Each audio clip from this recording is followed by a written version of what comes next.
Dan meraih 3 poin dari 2 laga awal Piala Asia U20 menjadi hasil yang dapat dikatakan kurang memuaskan untuk skuad Garuda Muda. Dan mengukur peluang skuad Garuda Muda di Piala Asia U20, kami telah terhubung dengan pengamat olahraga Bung Kesit B. Handoyo. Selamat malam Bung Kesit, apa kabar? Salam olahraga.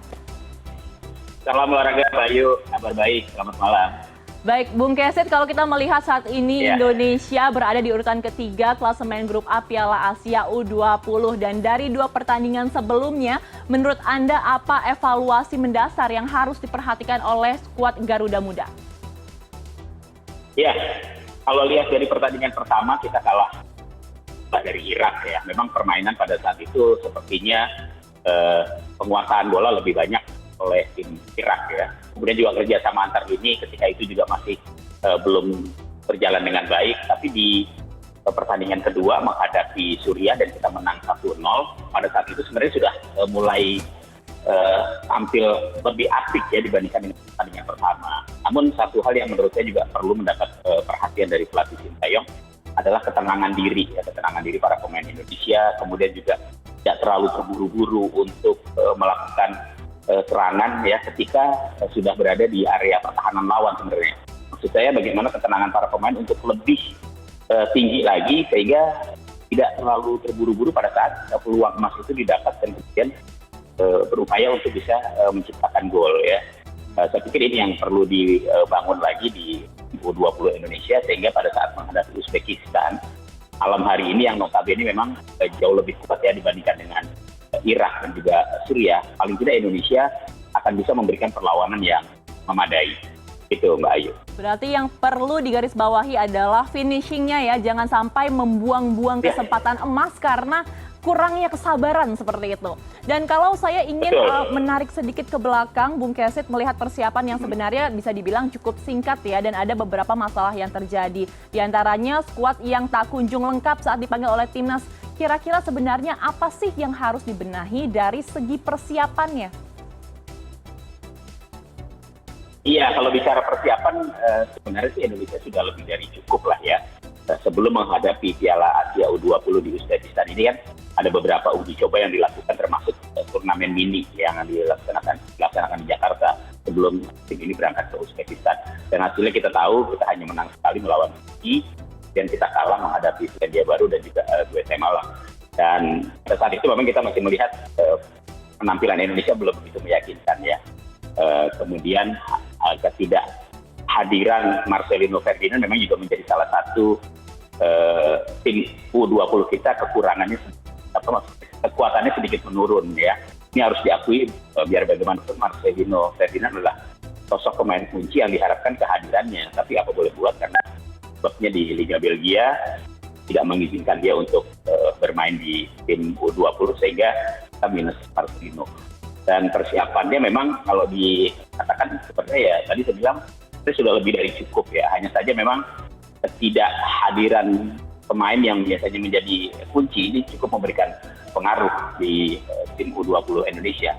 Tapi dari 2 pertandingan sudah terlihat ya ketika Marcelino tidak hadir sebenarnya sudah tim ini juga sudah memberikan progres yang cukup baik ya. Hanya saja memang lawan-lawan yang kita hadapi harus diakui kekuatannya sedikit di atas Indonesia.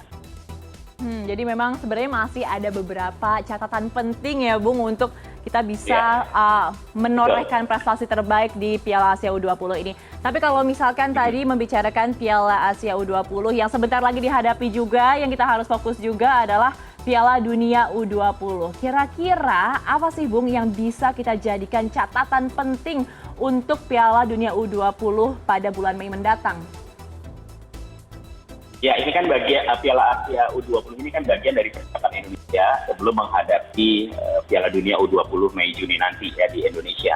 Dan pertandingan di Uzbekistan saya pikir akan memberikan pengalaman yang sangat berharga bagi U20 Indonesia dan juga bagi pelatih Sintayong.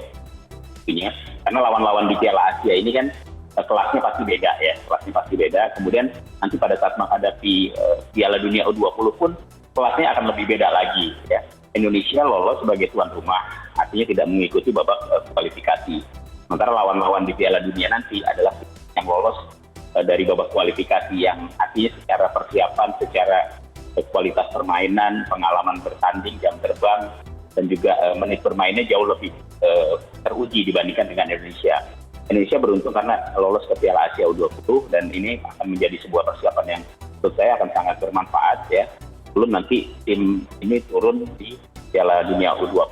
Kekurangan-kekurangan yang masih ada memang harus kita akui, masih begitu ini cukup mencolok ya kekurangannya, misalnya kerjasama antar lini yang juga masih belum sempurna, kemudian juga penangan pemain, mental bertanding naik. PR-nya masih cukup banyak, mudah-mudahan aja masih tersedia waktu sampai 2 bulan ke depan sebelum tim Indonesia tampil di Piala Dunia U20.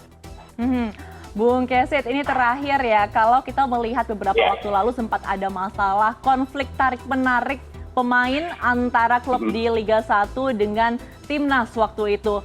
Dan menurut Anda sebenarnya seharusnya seperti apa sih untuk mengatasi konflik ini dan win-win solution-nya sebenarnya seperti apa sih Bung Kesit? Ya, memang kalau bicara kompetisi karena jadwal kita kan masih belum begitu bagus ya. Jadwalnya belum sesuai dengan kalender-kalender nasional ya. Apakah itu tim nasional senior atau tim nasional U23 atau U20. Jadi saya pikir memang ya mudah-mudahan aja nih di bawah Ketua Umum baru PSSI Pak Erick Thohir, persoalan-persoalan yang terkait dengan jadwal liga kemudian juga harus disesuaikan dengan pertandingan-pertandingan yang akan dimainkan di nasional, ini akan lebih tertata, lebih bagus lagi, sehingga nanti tidak ada lagi persoalan seperti yang sekarang sering kita alami ya, ketika tim nasional akan berkumpul, ada saja halangannya yang pemainnya tidak boleh dilepas oleh klubnya karena ada pertandingan liga yang harus mereka mainkan dan posisi klubnya mungkin pada saat itu sedang tidak bagus dan membutuhkan tenaga pemain yang notabene adalah pemain nasional. Jadi ini PR-PR yang juga harus diselesaikan, mudah-mudahan nanti pada saat kompetisi musim berikutnya ya jadwal dari liga kita tidak lagi berbenturan dengan kegiatan-kegiatan resmi yang akan dilakukan dimainkan oleh tim nasional gitu. Masih banyak PR-nya memang tim nasional, tapi bukan berarti kita tidak mempunyai harapan ya, apalagi sekarang ketua PSSI-nya juga baru, pengurusnya juga baru, harapannya pastinya sangat besar dari seluruh masyarakat Indonesia dan pastinya dukung terus untuk skuad Garuda yang sedang bertanding.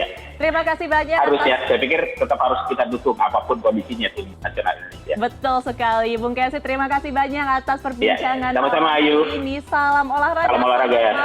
Salam sehat selalu.